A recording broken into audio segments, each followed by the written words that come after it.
வேலையில் இருக்கிறவன் என்ன பண்ணுவான், அந்த 31ஆம் தேதி சம்பளம் வரணுங்கிற பயத்திலே இருப்பான். அவன் வாழ்க்கையே 31ஆம் தேதி நோக்கி தான் ஓடிட்டுருக்கும், கிளாக்கு ஓடிட்டு தான் இருக்கும். எப்போதுமே பிஸ்னஸ் பண்ணுறது பெட்டர்.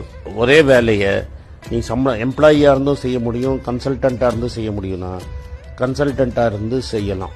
பிஸ்னஸ்காரங்களாம் என்ன பெரிய அட்வான்டேஜ்னா, இப்போ நீ வேலை செய்கிற, சம்பளம் வாங்குற, நீ ஒன்று டேக்ஸ் கட்டினப்புறம் தான் நீ செலவு பண்ண முடியும். ஆனால் பிஸ்னஸ் பண்ணுறவன் எப்படின்னா, எல்லா செலவையும் கணக்கு எழுதிட்டு, அவன் வாங்குகிற ஜெட்டி பனியன் வரைக்கும் கணக்கு எழுதிட்டு மீதி இருக்கிறத தான் டேக்ஸ் கட்டுவான். நீ டேக்ஸ் கட்டிட்டு செலவு பண்ணுவ, அவன் எல்லா செலவும் போக டேக்ஸ் கட்டுவான். அதனால் பிஸ்னஸ் பண்ணுறது ஈஸி, வேலைக்கு போகிறது கஷ்டம். வேலைக்கு போனால் டேக்ஸ் ஜாஸ்தி, பிஸ்னஸ் பண்ணால் வேலைக்கு டேக்ஸ் கம்மி. இப்போ நீ பண்ணுற வேலையை சம்பளத்துக்கு பண்ணேன்னா உனக்கு டேக்ஸ் கட்டுற மாதிரி வரும். நீ அதே கன்சல்டண்ட்டாக பண்ணேன்னா கணக்கு எழுதி டேக்ஸே கட்ட வேண்டாம்.